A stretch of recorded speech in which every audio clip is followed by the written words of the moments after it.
মানবাধিকার প্রতিষ্ঠার জন্য আধুনিক বিশ্বে প্রথম বিশ্বযুদ্ধের পরে একটা মানবাধিকার সংস্থা তৈরি হয়, যাকে বলা হয় লিগ অফ নেশনস, জাতিপুঞ্জ।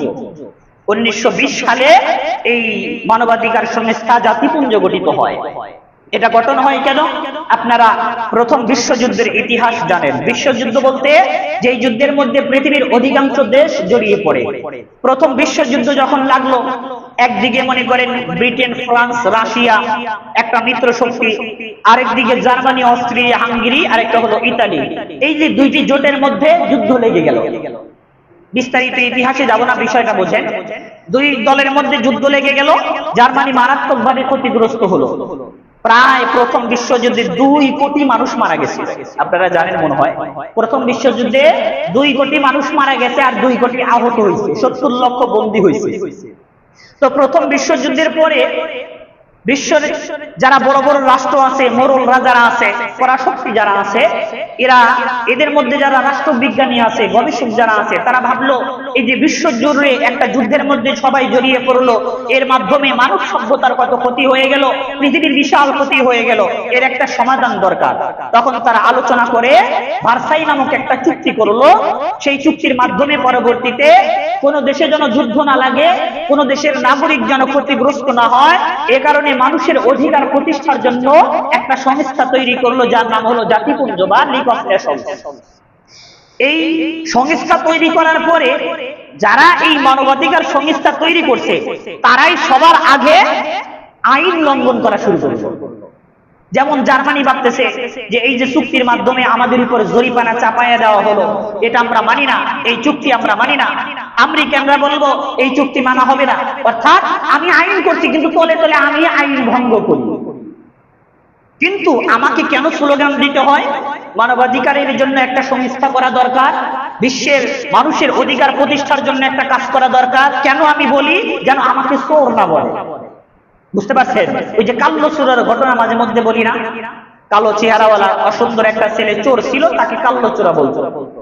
দোকানে গিয়ে এক চাচা দোকানদার টাকা গুনতেছে, ব্যবসা বাণিজ্য শেষ, তাকে বলতেছে, চাচা আপনি প্রকাশ্যে এইভাবে টাকা পয়সা গুনতেছেন, কালো চোরা তো আপনার টাকা চুরি করে নিয়ে যাবে।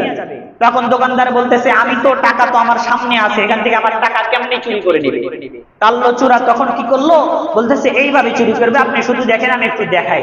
টাকাটা দোকানদারের কাছ থেকে নিয়ে দৌড় মারছে, তো দৌড় আর পিছনের দিকে তাকানো নাই। পিছন থেকে ডাক দিতেছে, চাচা এইভাবেই কালো চোরা টাকা নিয়ে যাবে, আমিও হইলাম কালো চোরা। টাকা যখন নিয়ে গেছে, দোকানদার চিল্লাচিল্লি শুরু করে দিছে, আশপাশের দোকানদার একত্রিত হয়ে গেছে। ওই চোর আর ওখান থেকে বাইর হইতে পারে নাই, কাল্লো চোরারে খুঁজতেছে। ওই কাল্লো চোরাও ওই যারা প্রতিবাদ করতেছে ওর মধ্যে ও চিল্লাইতেছে, কাল্লো চোরা টাকা নিয়ে গেল, কাল্লো চোরা টাকা নিয়ে গেল। চোর তো ও নিজেই, তারপরে ও নিজে কাল্লো চোরার স্লোগান কেন দেয় জানেন তো? যেন ওকে কেউ চোর না বলে। আমাদের বর্তমান বিশ্বের পরাশক্তি, বাটপার, ভণ্ড, প্রতারক যারা আছে, এরা চায় নির্দ্বিধায় সাম্রাজ্যবাদী কায়েম করতে, গরিব দেশগুলোর উপর ঝাঁপিয়ে পড়তে, আরেক দেশ দখল করতে, মুসলমানদেরকে নিঃস্ব করতে। এই কারণে এই স্লোগান দেয় যেন তাদেরকে মানুষ চোর না বলে, জালেম না বলে। হায়রে, এ কিভাবে আরেকজন দেশের উপর দখল করে, আরেকজনের ক্ষতি করে? এ তো মানুষের অধিকার প্রতিষ্ঠায় কাজ করতেছে। এরকমই একটা প্রতারক, এরকমই একটা ভণ্ড, এরকমই একটা জালেম হলো এই বর্তমান জাতিসংঘের নামধারী মানবাধিকার সংস্থা, যেটা আমাদের বাংলাদেশে অলরেডি কায়েম হয়ে গেছে। বুঝবেন খেলাটা কত দূর যায়। প্রথম বিশ্বযুদ্ধে জাতিপুঞ্জ নামক একটা জাতিসংঘ মানবাধিকার সংস্থা গঠিত হলো, সেটাই কাজ করলো না। ধীরে ধীরে ওই বড় বড় মোরলরাই সেটাকে বন্ধ করা, কি বলেন, লঙ্ঘন করা শুরু করলো, আইন লঙ্ঘন করা শুরু করলো। এরপরে ধীরে ধীরে দ্বিতীয় বিশ্বযুদ্ধের প্রেক্ষাপট তৈরি হলো। প্রথম বিশ্বযুদ্ধে 1919 সালে আমাদের পৃথিবীর মধ্যে যেই সর্বশেষ মুসলমানদের খেলাফত ছিল, উসমানী খেলাফত, যখন উসমানী খেলাফত ছিল, পুরো বিশ্ব জুড়ে তারা তো সুপার পাওয়ার ছিল, মুসলমানদের দিকে চোখ তুলে তাকানোর মতো সাহস কারো ছিল না। এখানে আরেকটি ইতিহাস আমরা বলি, চোখ তুলে তাকানোর সাহস কেউ ছিল না। এমনকি কোরআন হাদিসের তো অপমান তো দূর কি বাত, কোরআন হাদিসের দিকে কুশব্দ করার মতো সাহস পৃথিবীর কারো ছিল না। তখন ওই সময়ে পরাশক্তি হলো ব্রিটেন, ব্রিটিশ যাদেরকে বলি, যারা একটু ঠগাইতে পারে, প্রতারণা করে, যারা একটু চালাক চতুরি আরেকজনের কাছ থেকে চুরি চামারি করে আনতে বলে, তাদেরকে আমরা বর্তমানে ব্রিটিশ বলি। কেন জানেন তো? যে ব্রিটিশটা কিন্তু একসময় সারা পৃথিবী চালাইছে, এমনকি আমেরিকারও কিন্তু এই যে ব্রিটিশরা দখল করে দিয়েছিল। আমেরিকা ব্রিটিশদের থেকে স্বাধীনতা লাভ করতে হলো 1783 সালে। যা হোক, যখন এই যুদ্ধটা লাগলো, এই ব্রিটিশরা এরা ফিলিস্তিন যে রাষ্ট্রটা ছিল, বর্তমান রাষ্ট্রটাকে নিয়ে যেত এত কল্পনা জল্পনা চলতেছে, আলহামদুলিল্লাহ, আল্লাহর শুকরিয়া, যুদ্ধ বন্ধ হয়ে গেছে, একটা চুক্তি হচ্ছে, ফিলিস্তিনের হয়তো মুক্তি পাবে। ওই সময় ফিলিস্তিনের দুইটা ভাগ ছিল। একটাই ভাগ ছিল, সেটা হলো আপনার ওই উসমানী সাম্রাজ্যের অধিভুক্ত ছিল। তখন আরবদের মধ্যে কিছু গাওড়া জাতি, তেরা জাতি, মীর জাফরের মতো কিছু জাতি ছিল, তারা ভাবতেছিল ওসমানী সাম্রাজ্যের অধীনে তারা থাকবে না, তারা স্বাধীনতা চায়। তখন এই ব্রিটিশরা আরবদেরকে ওয়াদা দিল যে তোমরা আমাকে সাহায্য করো, উসমানী খেলাফত ধ্বংস করার ক্ষেত্রে তোমরা আমাকে সাহায্য করো, তাহলে এই ফিলিস্তিনে তোমাদেরকে একটা আরব ভূখণ্ড দেওয়া হবে, আরব স্বাধীন একটা রাষ্ট্র দেওয়া হবে। আর এদিকে জার্মানি থেকে ওই যে ইহুদিরা যেই মাইর খেয়ে দৌড়াইতে দৌড়াইতে ফিলিস্তিনের এদিকে আসছে, ইহুদিদেরকে ওয়াদা দিচ্ছে যে তোমরা উসমানী খেলাফত ধ্বংস করার ক্ষেত্রে আমাদেরকে একটু সাহায্য করো, তাহলে ফিলিস্তিনে তোমাদেরকে একটা স্বাধীন রাষ্ট্র দেওয়া হবে। এদিকে আরবদেরকে ওয়াদা দিল ব্রিটিশরা, আবার এদিকে ফিলিস্তিনের ইহুদিদেরকেও ওয়াদা দিল। এই কারণে আরবরা এবং ইহুদিরা মিলে তুরস্কে উসমানী খেলাফত ধ্বংস করার জন্য সর্বাত্মক চেষ্টা চালিয়ে গেল। আপনারা জানেন উসমানী খেলাফত ধ্বংসের প্রথম দায়ী শয়তান হলো ইহুদিরা এবং আরবরা। এই যে আমরা ওহাবি নামে গালি দেই না, এটা কথা আসে না বললে আপনারা বুঝবেন কেমনে। ওহাবি যে গালি দেই না, এই ওহাবি গালিটা কিন্তু এই আরবদের ছিল। এই আরবরা উসমানী খেলাফতের সাথে গাদ্দারি করে, নিজেদের ভাইয়ের সাথে যুদ্ধ লাগায়। কেন? একটা রাষ্ট্র পাওয়ার জন্য। যেমন মীর জাফর একটা রাষ্ট্রের ক্ষমতা নেওয়ার জন্য ব্রিটিশদের সাথে হাত মিলাইয়া নিজেদের ভাইদেরকে খুন করেছে। মীর জাফর সিরাজউদ্দৌলাকে হত্যা করেছে না? এরপরে যখন ক্ষমতা পাওয়ার লোভে নিজের জাতি ভাইকে হত্যা করলো, পরিণামে ব্রিটিশরা মীর জাফরের পালাইয়া দিল। এইভাবে ওই ব্রিটিশরা আরবদেরকে ওয়াদা দিছিল যে তোমরা এই উসমানী খেলাফত ধ্বংসের ক্ষেত্রে একটু সাহায্য করো। এই মূর্খ আরবরা এই ব্রিটিশদের থেকে রাষ্ট্র পাওয়ার লোভে উসমানী খেলাফত ধ্বংসের পিছনে তারা আক্রমণ করেছিল। মোহাম্মদ আব্দুল ওয়াহাব নজদি, মোহাম্মদ ইবনে আব্দুল ওয়াহাব নজদি, ইনি প্রধান ছিল। আর ওই সময়ের যে আরব কিছু জাতীয়তাবাদী লোক ছিল, তারা মিলে উসমানী খেলাফতের বিরুদ্ধে লেগে গেল, উসমানী খেলাফত ধ্বংস হয়ে গেল। এর বিপরীতে কি করলো? আরবদেরকে ফিলিস্তিন আর দিল না ব্রিটিশরা, শুধু ইহুদিদেরকে দিছিল। এই যুদ্ধে, প্রথম বিশ্বযুদ্ধের পরে এই ঘটনাগুলো ঘটলো। যা হোক, আমাদের যেটা পয়েন্ট সেটা হলো দ্বিতীয় বিশ্বযুদ্ধের প্রেক্ষাপট তৈরি হয়ে গেল। প্রথম যেই মানবাধিকার সংস্থার জন্য, মানবাধিকার প্রতিষ্ঠার জন্য জাতিপুঞ্জ গঠন করেছিল, সেটা ব্যর্থতায় চলে গেল, সেটা কাজ করলো না। এরপরে ধীরে ধীরে 1929 সালে দ্বিতীয় বিশ্বযুদ্ধ শুরু হয়। সারা পৃথিবীর সব রাষ্ট্র যুদ্ধে জড়িয়ে পড়ে। একদিকে ফ্রান্স, রাশিয়া, কি বলেন, ব্রিটেন, চীন এবং আমেরিকা, অন্যদিকে ওই যে আগের মিত্র শক্তি জার্মানি, অস্ট্রিয়া, হাঙ্গেরি, ওসমানী খেলাফত তুর্ক এবং ইতালি, এরা মিলে যুদ্ধ লেগে গেল। যুদ্ধের কঠিন অবস্থা। আমেরিকার কাছে ওই সময় পারমাণবিক বোমা, ওই সময় ওর ক্ষমতা বলে, ওই সময় পৃথিবীতে আর কারো রাষ্ট্রের মধ্যে পারমাণবিক বোমা ছিল না। সে ক্ষমতা বলে অন্যায়ভাবে এই বোমা মারলো জাপানের হিরোশিমায়। ওই সময় জাপানও ছিল জার্মানিদের পক্ষে। হিরোশিমায় যখন এই বোমা মারলো, মুহূর্তের মধ্যে লক্ষ লক্ষ মানুষ মারা গেল। দ্বিতীয় বিশ্বযুদ্ধ লেগে পৃথিবীর বিশাল ক্ষতি হয়ে গেল। ইতিহাসে লেখে দ্বিতীয় বিশ্বযুদ্ধে পৃথিবীর 7 কোটি মানুষ মারা গেছে। কয় কোটি? 7 কোটি মানুষ মারা গেছিল। 2 কোটির মতো মানুষ শুধু বন্দী হয়েছে। মারাত্মক ক্ষতি। এখন পৃথিবীবাসী দেখলো এখন তো আমাদের থামা দরকার, পৃথিবীর এত বড় ক্ষতি হয়ে যাচ্ছে, এটা তো হতে দেওয়া যায় না। তখন তারা এই পৃথিবীর সব নাগরিকদের অধিকার নিশ্চিত করার জন্য, তাদের জীবনের নিরাপত্তার জন্য, এই যে বর্তমান প্রতারক ভণ্ড নামধারী মানবাধিকারের জন্য কাজ করা জাতিসংঘ প্রতিষ্ঠা হয়, ইউনাইটেড নেশন। এই জাতিসংঘ প্রতিষ্ঠা হয় কেন? মানুষের অধিকার প্রতিষ্ঠা করার জন্য। কিন্তু জাতিসংঘ প্রতিষ্ঠা হওয়ার প্রথমেই তারা আবার গাদ্দারি শুরু করে, নিজে নাম দেয় মানবাধিকারের কাজ করবে, কিন্তু তারাই সবচাইতে বেশি মানুষের অধিকার লঙ্ঘন করে, অধিকার নষ্ট করে। এই জাতিসংঘ আসার পরে 1945-47 সালে জাতিসংঘ প্রতিষ্ঠা হওয়ার পরে অন্যায়ভাবে জার্মানি থেকে পালিয়ে আসা নাগরিকদেরকে, ইহুদিদেরকে ফিলিস্তিনে অন্যায়ভাবে বসতি দেয়, যারা আজকে আমাদের ফিলিস্তিনি মুসলমানদের গাড়ি চড়ে মুসলমানদেরকে হত্যা করতেছে। যদি এই আরব মুনাফিকরা ওই দিন উসমানের খেলাফত ধ্বংস করার জন্য ব্রিটেনদের সাথে হাত না মিলাইতো, ব্রিটিশদেরকে সাহায্য না করতো, আজকাল ইহুদিরা কখনোই মুসলমানদের দিকে চোখ তুলে তাকাতে পারতো না।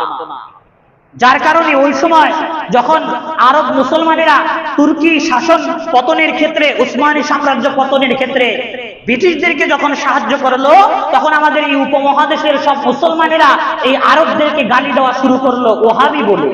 কারণ তুর্কি সাম্রাজ্যকে যারা ধ্বংস করেছে, এই আরবরা তাদেরকে সাহায্য করেছে, যার কারণে উপমহাদেশের মুসলমানেরা তাদেরকে ওহাবি বলে বলে গালি দেয়। বুঝতে পারছেন? ওহাবি বলে বলে গালি দেয়, ওখান থেকে গালিটা চলে আসছে। যা হোক, কি বললাম, জাতিসংঘ গঠন হয়ে গেল। জাতিসংঘ গঠন হওয়ার পরে যেই জাতিসংঘ গঠন হয়েছিল নাগরিকদের জীবনে নিরাপত্তা দেওয়ার জন্য, সারা পৃথিবী জুড়ে ধর্ম বর্ণ জাতি নির্বিশেষে সবার অধিকার প্রতিষ্ঠার জন্য, সেই জাতিসংঘ সর্বপ্রথম 1948 সালে এই ইহুদিদেরকে ফিলিস্তিনে বসতি দেয়, তাদেরকে রাষ্ট্র বানানোর জন্য সুযোগ করে দেয়। তাদেরকে একটু ভিক্ষার কিন্তু থলি দিছিল ফিলিস্তিন মুসলমানদের, ইহুদিদেরকে থাকার জন্য একটু বসতি দিয়েছিল, কিন্তু এখন তারা চড়ে বসছে ঘাড়ের উপর। এখন তারা নিজেদের রাষ্ট্র হিসেবে দাবি করতে চায়, কিন্তু আল্লাহর ওয়াদা কেউ ফালাইতে পারবে না। আল্লাহর ওয়াদা কখনো বিফাকে যায় না। আল্লাহ ওয়াদা করেছেন, পবিত্র কোরআনে বলেছেন, এই ইহুদিরা পৃথিবী জুড়ে কোথাও তারা সম্মান পাবে না, খালি মায়ের খাবে মা। যেমন হিটলারের মায়ের খাইছিল জার্মানিতে। আপনারা হয়তো অনেকেই জানেন না ইহুদিদেরকে হিটলার কেন হত্যা করছে। হিটলার কিন্তু ইহুদি ছিল না, খ্রিস্টান অথবা তার কোনো ধর্মীয় পরিচয় পাওয়া যায় না। কেন হিটলার জার্মানির অধিবাসী ইহুদিদেরকে হত্যা করছে? ওই সময় জার্মানি জুড়ে, সারা পৃথিবী জুড়ে বড় বড় ব্যাংকার, বড় বড় ব্যবসায়ী ছিল হলো ইহুদিরা।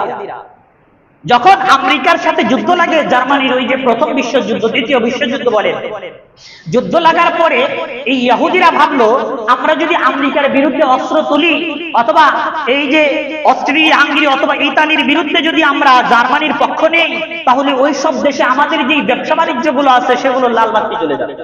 এই কারণে ইহুদিরা নিজ স্বদেশ, নিজেদের দেশের সাথে গাদ্দারি করে, বিশ্বাসঘাতকতা করে, সেখানে গোপনে গোপনে গোয়েন্দাগিরি করে, আমেরিকার সাহায্য করে। যার কারণে যখন জার্মানি হেরে গেল, জার্মানি থেকেই প্রায় 20 লক্ষ মানুষ মারা গেছিল এই দ্বিতীয় বিশ্বযুদ্ধে।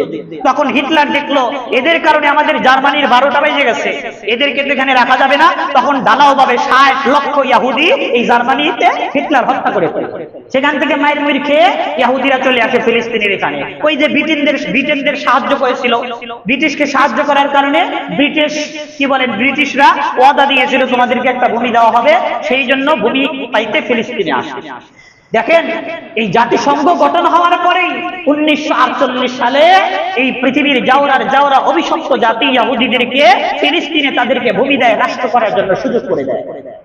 সর্বপ্রথম জাতিসংঘ মানুষের অধিকার নষ্ট করার জন্য পৃথিবীর অভিশপ্ত বাহিনী ইহুদিদেরকে ফিলিস্তিনে জায়গা করে দেয়। আজকাল বর্তমানে আমাদের লক্ষ লক্ষ মুসলমান মা বোনেরা জীবন হারাচ্ছে, লক্ষ লক্ষ মুসলমান মুজাহিদিরা এই ইহুদিদেরকে হটানোর জন্য জীবন দিচ্ছে। হামাস যুদ্ধ করতেছে, আল্লাহর সিংহরা আল্লাহর উপর ভরসা রেখে যুদ্ধ করতেছে। আমি আপনি মুনাফিক হয়ে পৃথিবীর বিভিন্ন প্রান্তে বসে বসে দেখতেছি, আর হামাসরা তালেবানদের সন্ত্রাসী ত্যাগ দিচ্ছি, আর ইহুদিদেরকে কেউ হত্যা করলে সেদিকে আমাদের নয়ন জ্বলে যায়, আমাদের হৃদয় জ্বলে যায়, আমরা মায়া কান্নায় ডুবিয়ে পড়ি। আমি আপনি মুনাফিক হয়ে গেছি, যার কারণে ফিলিস্তিনিদের কান্না দেখি না, ইউক্রেনে ইহুদিদের কান্না দেখে আমাদের জীবন শেষ হয়ে যায়। আমাদের মিরপুরে যখন আমি ছিলাম, ওখানে একজন সুশীল মার্কা একজন ব্যক্তি, শিক্ষিত আধুনিক মনে একজন মানুষ, যখন ইউক্রেন রাশিয়া যুদ্ধ হয়, রাশিয়া যখন ইউক্রেনের 12টা বাজাইতে শুরু করে, তখন উনি বলতেছে যে হুজুর, ইউক্রেনে যে মাজলুম লোক আছে যারা ইহুদি, এদেরকে যে হত্যা করা হচ্ছে, এদের পক্ষে কথা বলা বা এদের জন্য দোয়া করা যাবে কিনা। তখন আমাদের ওস্তাদ ছিল বাসে, এই মিয়া দাঁড়ান, আপনার এই 60 বছর জিন্দেগির মধ্যে সেই 1948 সাল থেকে নিয়ে আজ পর্যন্ত 78 বছর ধরে এই ইহুদিরা মুসলমানদেরকে জবাই করতেছে, ফিলিস্তিনের লক্ষ লক্ষ মানুষকে তারা টুকরো টুকরো করে ফেলেছে। আপনি তো কখনো বলেন নাই ফিলিস্তিনের পক্ষে একটু দোয়া করা যাবে কিনা। আজকাল ইহুদিরা নির্যাতনের শিকার হচ্ছে, তাদের কর্মের ফল ভোগ করতেছে, আর আজকে আপনি বলতেছেন ইহুদিদের জন্য একটু মায়া কান্না করা যাবে কিনা। ইতিপূর্বে আপনি কখনো বলেছেন ফিলিস্তিনের মাজলুম মুসলমানদের জন্য একটু দোয়া করা যাবে কিনা? এটা তো বলেন। আজকাল আপনার একেবারে অন্তর জ্বলে যাচ্ছে অমুসলিমদের দুঃখ কষ্টে। মুসলমানের সন্তানেরা যখন দ্বিখণ্ডিত হয়, গর্ভবতী মায়েরা যখন তাদের পেটের মধ্যে ছুরি চালানো হয়, তখন আপনি সুশীলগিরি করেন, তখন আপনি টকশোতে বসে বসে এদেরকে তালিবান ট্যাগ দিয়ে বলেন, আরে ঠিকই তো আছে, এরাও তো কম না। আমাদের দেশের কিছু শায়েখরা ফিলিস্তিনিদের আকীদা ঠিক নাই, হামাসের আকীদা ঠিক নাই, তালেবানদের আকীদা বিশ্বাস ঠিক নাই, এই ফতোয়া দিয়ে দিয়ে ইহুদিদের এই আক্রমণগুলোকে বৈধতা দিতে চায়। অথচ এরা একটু ভাবে না আল্লাহর রাসূল এই পৃথিবীর মধ্যে মানবাধিকার প্রতিষ্ঠার জন্য সর্বপ্রথম যেই মানবাধিকার সংস্থা প্রতিষ্ঠা করে সেটা হলো মদিনার সনদ নামে পরিচিত। ওইখানে আল্লাহর রাসূল মানবাধিকার প্রতিষ্ঠার জন্য যে আইন করেছিল, মানবাধিকার প্রতিষ্ঠার জন্য যে মদিনার সনদ নামে একটি ঐতিহাসিক চুক্তি করেছিল, তার মধ্যে লেখা ছিল আমার রাষ্ট্রের নাগরিক যেই হোক না কেন, রাষ্ট্রের সব ও সুবিধা, নাগরিক সব সুবিধা সে পাবে, সে যেই ধর্মেরই হোক না কেন। আইন ছিল কি, সে ইহুদি হইলেও নাগরিক সুবিধা পাবে, খ্রিস্টান হইলেও নাগরিক সুবিধা পাবে, মুসলমানদের দুশ্মন হইলেও নাগরিক সুবিধা পাবে। শুধু কি করবে না, এই রাষ্ট্রের বিরুদ্ধে যেন তারা স্লোগান না দেয়, ষড়যন্ত্র না করে। তো মুসলমানেরা দুনিয়াতে, মুসলমানেরা কি দুনিয়ার নাগরিক না? তারা নাগরিক হিসেবে তাদের ধর্ম পালন করতে পারে না? ফিলিস্তিনের মুসলমানেরা তাদের ভূমি, এটা তাদের আদি ভূমি, এই ভূমিতে তাদের বসবাস করার অধিকার নাই? এই অধিকার লঙ্ঘন তারা করতেছে যারা মানবাধিকারের নামে পৃথিবী জুড়ে সাম্রাজ্য কায়েম করতে চায়। আমেরিকারা বলতেছে যুদ্ধ বন্ধ করার জন্য, এই মাতাল ট্রাম্প সে বলতেছে এই যুদ্ধ বন্ধ করা হবে, আমাকে এই ফিলিস্তিন বা এই হামাসদের অন্তর্বর্তীকালীন সরকার বানানো হবে। এটা আপনার আরেকটা প্রতারণা। মোটামুটি যুদ্ধ বন্ধ হচ্ছে, দিন শেষে হামাসদের যুদ্ধ, তারা বিজয় লাভ করবে, মুসলমানদের বিজয় হবে। মাঝখান থেকে যারা ইসলামের বিরুদ্ধে স্লোগান দেয়, সারা পৃথিবী জুড়ে মুসলমান নামক মুনাফিকরা যারা ইহুদিদের পক্ষে স্লোগান দেয়, আমেরিকার পক্ষে স্লোগান দেয়, দিন শেষে তারাই পরাজিত হবে, তারাই অভিশপ্ত হবে। মোটামুটি হওয়া শুরু হয়েছে। ইসরায়েলের ভিতরে কি পরিমাণ যে গোত্র দ্বন্দ্ব শুরু হয়েছে আপনারা কল্পনা করতে পারবেন না। রিপোর্ট আসছে ইসরায়েলের ইহুদিরা, ওই জায়গার যারা নিরপরাধ নাগরিক ইহুদিরা, যারা ভালো ইহুদিরা, ভালো ইহুদি তো বলা যায় না, যা হোক, তারা বলা হয়েছে 70% ইসরায়েলিরা এই ফিলিস্তিন আর ইসরায়েলের যুদ্ধের বিরুদ্ধে তারা পক্ষ নিচ্ছে। নিজেদের ঘরের মধ্যে লেগে গেছে কিনা এই নেতানিয়াহু বা নেতানিয়াহু, সে তো ভাবতেছে ফিলিস্তিনিদের উচ্ছেদ করবে। এই আমেরিকার পরাশক্তি বন্ধ প্রতারক তো ভাবতেছে ফিলিস্তিনিদেরকে এখান থেকে উঠিয়ে দিবে, কিন্তু তাদের নিজেদের মধ্যে যুদ্ধ লেগে গেছে। আজকে একটা টকশো দেখলাম, ইহুদিদের মধ্যে ফিলিস্তিনের ইসরায়েলের পার্লামেন্টে মন্ত্রীরা ঝগড়া শুরু করে দিচ্ছে, কিভাবে এভাবে মানুষদেরকে হত্যা করতেছে, এটা বন্ধ করা দরকার। আলহামদুলিল্লাহ অলরেডি অনেক চুক্তি হয়ে গেছে, যুদ্ধ বন্ধ হয়ে গেছে। মিশর বলেন, তুরস্ক, কাতার বলেন, ফিলিস্তিনি বলেন, আনন্দের জোয়ার বইতেছে, দিন শেষে এদের বিজয় হবে। তো কি বলতেছিলাম, যারা মানবাধিকারের নামে সারা বিশ্ব জুড়ে মানুষের রক্ত চুষতে চায়, যারা মানবাধিকার প্রতিষ্ঠার নামে সাম্রাজ্যবাদী কায়েম করতে চায়, মানবাধিকারের ব্যানার সামনে লাগিয়ে তারাই সবচেয়ে বেশি মানুষের অধিকার নষ্ট করে, তারাই মানুষকে সবচেয়ে বেশি ক্ষতিগ্রস্ত করে। সারা বিশ্ব জুড়ে মানুষ যেন ভালো মন্দ খাইতে না পারে, নিরাপদে রাস্তাঘাটে চলতে না পারে, এই সিস্টেম যারা চালু করে, তাদের মুখে মানবাধিকার সংস্থা কায়েম করা বা জাতিসংঘের এই নাম ব্যবহার করা মানায় না। আমাদের দেশে মানবাধিকার সংস্থার একটা কার্যালয় অলরেডি প্রতিষ্ঠা করেছে, আপনারা টের পাবেন।